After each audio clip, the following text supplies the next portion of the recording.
সুপ্রিয় ভাই ও বোনেরা, সবাইকে ভালোবাসা এবং শুভেচ্ছা জানিয়ে আমি আজকে একটি বিষয় নিয়ে আলোচনা করব। বিষয়টি হলো যে অন্যের সমালোচনা। এখন একটা জিনিস মনে রাখবেন যে মানুষ প্রায়শই অন্যের সমালোচনা করে থাকে এবং এই সমালোচনা যখন করে থাকে তখন সে ভাবে যে সে পারফেক্ট, তার মধ্যে কোনো ত্রুটি বিচ্যুতি নাই। তো যখনই আপনি অন্যের সমালোচনা করার জন্য প্রস্তুত হবেন, তখন আপনার মনের মধ্যে একটি বিষয়ের চিন্তা নিয়ে আসতে হবে।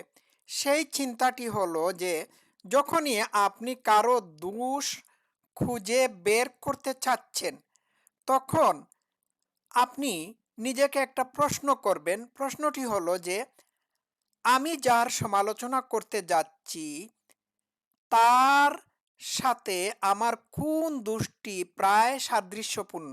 অর্থাৎ আমি যে বিষয় নিয়ে সমালোচনা করতে যাচ্ছি অথবা যে ত্রুটি বের করে ত্রুটিটাকে সবার সামনে তুলে ধরতে চাচ্ছি, সেই ত্রুটির সাথে আমার কোন ত্রুটির বা ভুলের বা খারাপ অভ্যাসের সামঞ্জস্যতা রয়েছে বা প্রায় এটি সাদৃশ্যপূর্ণ। এইরকম চিন্তা করতে হবে।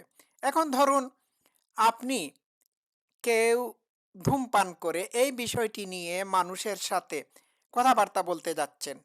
এখন যে ব্যক্তিটি ধূমপান করতেছে তার ধূমপান নামক খারাপ অভ্যাসটির সাথে আপনার কোন খারাপ অভ্যাসটি প্রায় সাদৃশ্যপূর্ণ সেটি বের করার চেষ্টা করুন। ধরুন সে ধূমপান করে, এটি তার খারাপ অভ্যাস, আপনার পছন্দ না। এই বিষয় নিয়ে আপনি অন্যান্য মানুষের সাথে কথা বলবেন। এইবার আপনার মধ্যে খুঁজে বের করতে হবে ওই ধূমপায়ী ব্যক্তিটির ধূমপানের মতো কোনো খারাপ অভ্যাস কি আপনার মধ্যে আছে? এবার ধরুন আপনি যদি জর্দা দিয়ে পান সুপারি খান, তাহলে আপনি ভাববেন যে আমি যে জর্দা দিয়ে পান সুপারি খাই এটি তো ধূমপানের সাথে সাদৃশ্যপূর্ণ। তখন আপনি সমালোচনা করতে দ্বিধাবোধ করবেন। তো সবসময় মনের মধ্যে প্রশ্ন রাখতে হবে যে আমি যে ব্যক্তিটির ত্রুটি বা ভুল নিয়ে সমালোচনা করতে যাচ্ছি, সেই ভুল ত্রুটির সাথে আমার কোন ভুল ত্রুটিটি প্রায় সাদৃশ্যপূর্ণ।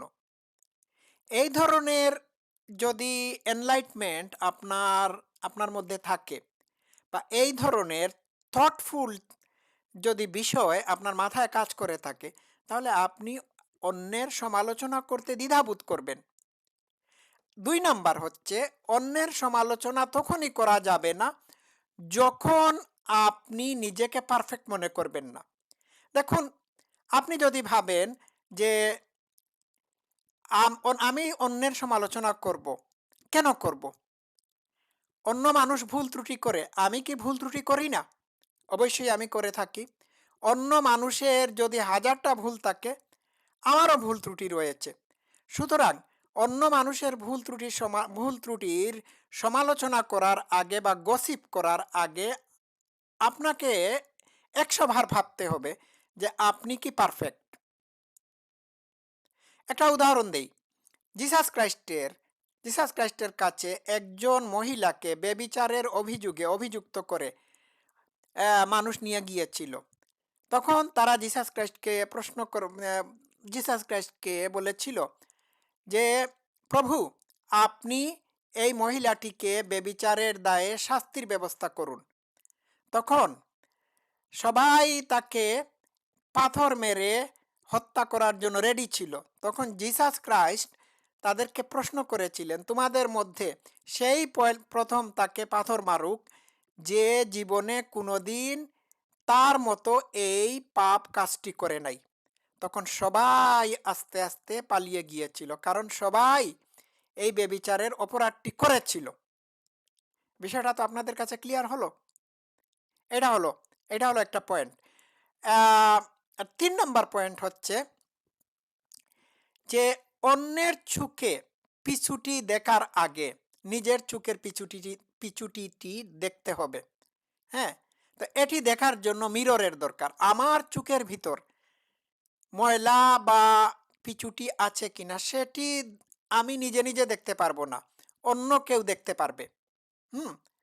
তো অন্য কেউ যদি দেখতে পারে আর দেখার পরে যদি বলে আমাকে আমাকে যদি ইঙ্গিত করে বলে বা অন্য কারো সামনে যদি আমার এই বিষয়টি তুলে ধরে, তখন আমাকে ভাবতে হবে আমার ব্যাপারে যে সমালোচনা করা হয়েছে এটি যদি সত্য হয়ে থাকে তাহলে আমি নিজেকে সংশোধন করব।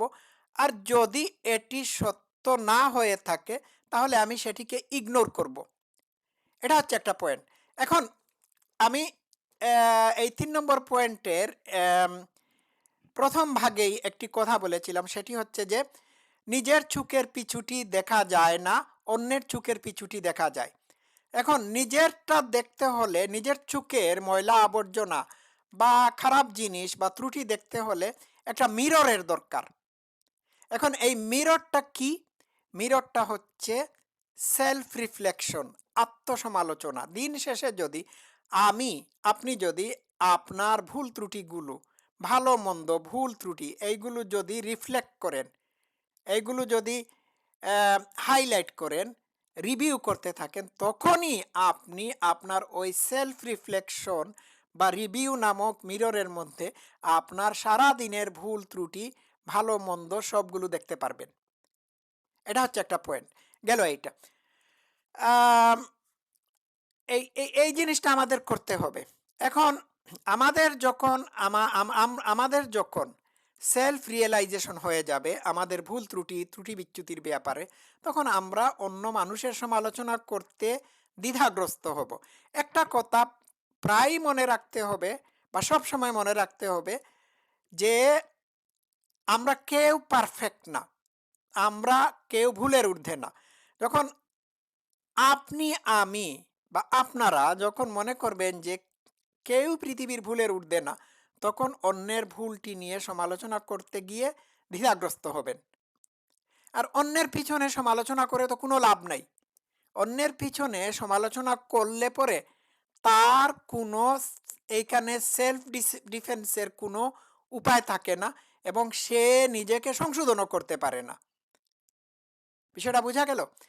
আর কেউ যদি আপনার সমালোচনা করে থাকে, আপনার কোনো ভুল ত্রুটি নিয়ে যদি আপনার সামনে কথা বলে থাকে বা অন্যের সামনে কথা বলে থাকে, তাহলে তাকে সোজা উত্তর দিতে হবে যে, আমার আরো অন্যান্য ভুল ত্রুটি বা খারাপ দিক রয়েছে।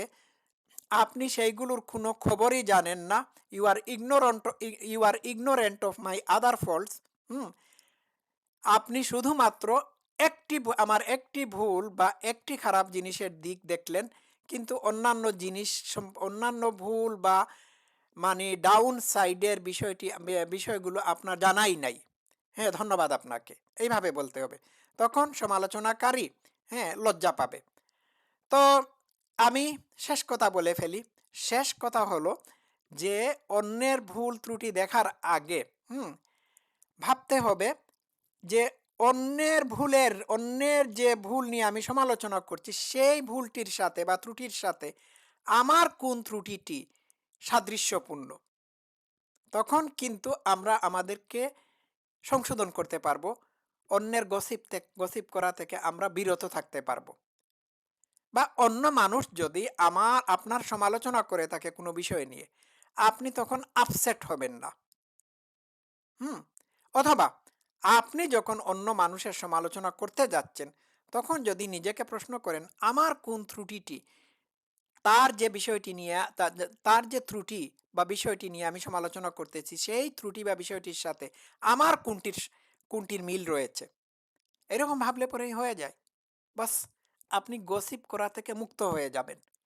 এটা একটা ট্রিক আপনাদেরকে আজকে বলে দিলাম। সবাই ভালো থাকবেন। আবার আসবো। Love you all. Thank you so much.